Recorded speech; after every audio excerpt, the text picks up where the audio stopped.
backwards. John G. What are you gonna do?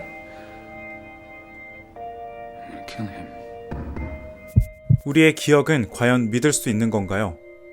여러분이 갖고 있는 어렸을 적 선명한 기억은 혹시 누군가의 3인칭에서 바라본 여러분의 모습은 아니던가요? 기억, 꿈, 상대성 이론. 지금까지 크리스토퍼 놀란 감독이 다룬 소재들이죠.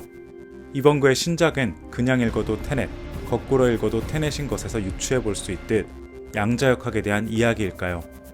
크리스토퍼 놀란 감독은 지금까지 우리의 호기심을 자극하는 소재로 영화를 만들어 왔는데요. 개봉을 앞둔 영화 테넷은 여전히 베일에 쌓여 있습니다. 영화를 다른 시선으로 보는 신스로의 영화 다시 보기에서 이번에 함께할 작품은 크리스토퍼 놀란 감독의 메멘토입니다. 그의 세계관을 알기 위해서는 사실상의 입봉작이라 할 수 있는 이 영화를 주목해 볼 필요가 있는데요.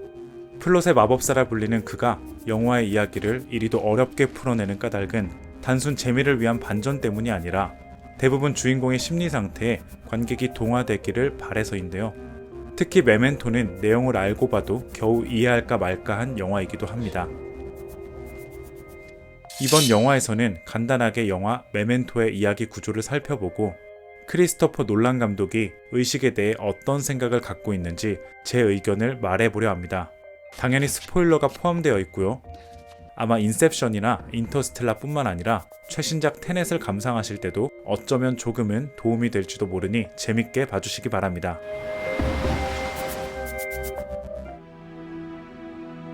메멘토는 아내가 살해당한 후 10분밖에 기억하지 못하는 단기 기억 상실증에 걸린 레나드라는 남자의 이야기인데요. 영화는 시작과 동시에 결말을 보여주며 진행됩니다. 사실 처음 보는 사람이라면 이 장면이 영화의 결말인 줄은 꿈에도 모를 테지만요. 그리고 이내 전체 이야기의 시작점인 부분과 번갈아가며 이야기가 진행되고 결국 영화의 엔딩에서는 이야기의 처음과 끝이 만나는 중간 지점에서 마무리를 하게 됩니다. 마치 데칼코마니 같죠. 메멘토의 결말을 좀 더 간단히 요약하면 단기 기억 상실증에 걸린 레나드는 진즉 복수에 성공했지만 이내 기억을 상실하고 새로운 목표, 즉 아내를 살인한 또 다른 존재를 찾아 나서게 됩니다. 이걸 거의 2시간 동안 엄청 돌려서 말한 건데요. 근데 재밌죠? 여기서 진짜 재밌는 사실은 레나드가 어렵게 자신이 복수를 성공했음을 알고 나서도 그 사실을 잊어버리려고 노력한다는 겁니다. 레나드는 평소 기억을 잊지 않기 위해 폴라로이드 사진을 찍어 메모하는 습관을 가지고 있죠. 기억이 온전한 얼마 되지 않는 그 시간 동안 그는 복수를 끝마쳤다는 걸 증명하는 사진의 메모를 하는 것이 아니라 자신의 존재 가치를 유지시켜 줄 수 있도록 복수를 남겨놓기로 결심합니다. 테디의 사진에 그의 거짓말을 믿지 말라는 메모를 남기면서 말이죠. 이 메모는 마지막까지 관객이 메멘토에 대한 흥미를 잃지 않도록 하는 하나의 동력이 되는데요. 이건 주인공 레나드가 자신의 삶을 유지할 수 있도록 하는 동력이 되는 것처럼 관객을 동화시키는 하나의 장치라고 볼 수 있습니다. 의식에 대해 정의하는 것은 상황에 따라 조금 다를 수 있는데요. 미국의 심리학자 줄리언 제인스의 책 의식의 기원에서 작가는 의식이 생성되기 위한 몇 가지 조건을 정의합니다. 먼저 모든 의식은 공간화로 치환될 수 있어야 합니다. 이건 시간 개념도 마찬가지인데요. 이런 의미에서 메멘토를 조금 더 쉽게 이해하는 좋은 방법으로 레너드가 다녀간 장소를 시간순으로 정리해 보는 것도 하나의 좋은 방법입니다. 다음으로 내가 직접 경험하지 않은 일에 대해서 미리 추론하여 결과를 도출해내는 유사나라는 존재가 필요합니다. 메멘토에서는 세미가 레너드의 유사나로 그려진다고 볼 수 있는데요. 레너드는 조금 다르게 자신이 경험한 일 중 기억하고 싶지 않은 사건을 다른 캐릭터인 세미라는 존재의 유사나로 덮으려 했죠. 마지막으로 여러 가지 경험을 연결해 하나의 이야기로 만들 수 있는 이야기 엮기 능력이 있어야 합니다. 자신의 행동으로 당뇨병 환자인 아내를 죽였다는 트라우마를 잊기 위해 레너드는 세미, 존쥐, 나탈리 등 여러 가지 경험을 복수를 위한 하나의 이야기로 엮어냈죠. I have to believe that when my eyes are closed, the world's still there. Do I believe the world's still there? Is it still out there? 어쩌면 우리 인간들은 물질 세계가 아니라 결국 의식의 세계에 살고 있는지도 모릅니다. 모든 기억은 그렇게 만들어진 것일지도 모르죠. 저는 초등학교도 가기 전인 어린 나이의 기억 중 생생한 게 몇 가지 있었는데요. 발가락이 다쳐 할아버지께서 저를 업고 병원으로 가시던 모습이나 계단에서 구르다 난간에 걸려 겨우 허우적대던 기억 등 제겐 너무도 생생한 기억이었죠. 하지만 이런 이야기를 주변 친구들과 주고받던 중 문득 저는 깨달았습니다. 이 모든 기억이 마치 영화를 보는 것처럼 생생하지만 모든 이야기가 마치 제3자가 보고 있는 것처럼 제 머릿속에 남아있다는 걸요.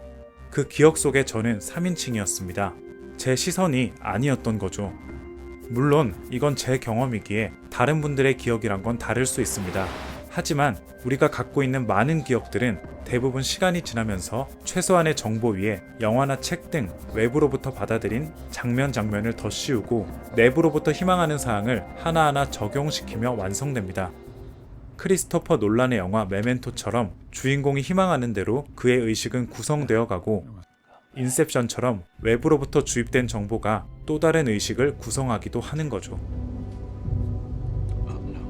그렇기 때문에 레너드는 자신의 기억이 맞다고 확신하게 됩니다. 엄밀히 말하면 확신하려 하는 거죠.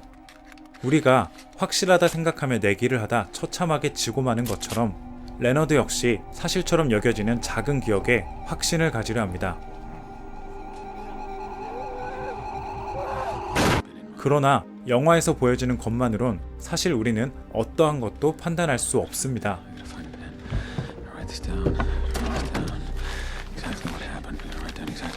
일반적으로 봤을 때 테디의 말처럼 레나드는 진짜 존지를 한참 전에 죽였을지도 모르지만 테디의 본명조차 존 갬멜인 존 G인 것을 생각해보면 James G's. I mean, shit, Lenny. I'm a fucking John G. Your name's Teddy. 누구의 말이 맞는지 또 한 번 의심하게 됩니다.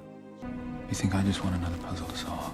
레나드가 스스로 풀 수 없는 퍼즐을 만든 것처럼 우리는 메멘토를 완벽하게 이해했다고 생각하는 순간 그 이야기가 다르게 해석될 수 있다는 가능성에 맞닥뜨리게 됩니다.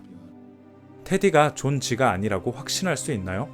그의 문신과 메모는 레너드가 사실만을 믿고 행동할 수 있도록 안내했다고 볼 수 있을까요? 그가 당분간 마약범 지미의 삶을 살기로 결심하며 다른 사람들이 그를 지미라고 착각하게 되는 것처럼 Hey, Jimmy. 그를 포함한 우리의 기억은 이처럼 모두 왜곡된 걸지도 모르죠. 우리의 기억은 과연 믿을 수 있는 것일까요? 크리스토퍼 놀란 감독은 메멘토에서 보여준 이야기 그리고 복잡한 플롯의 구성을 통해 우리가 기억을 어떻게 구성하는지 구조적으로 보여줬다고 볼 수 있죠. 이 영화의 반전은 단순히 놀라움을 주기 위함이 아니라 관객을 주인공에게 동화시키면서 우리의 의식이 이 영화의 이야기처럼 구성된다는 걸 말해주는 것 같은데요. 그동안 메멘토, 인셉션, 인터스텔라와 같은 영화에서 보여준 것처럼 이번에 개봉하는 영화 테넷에서는 또 어떻게 시공간을 통해 의식을 바라볼지 무척이나 궁금합니다. 지금까지 신스루였습니다.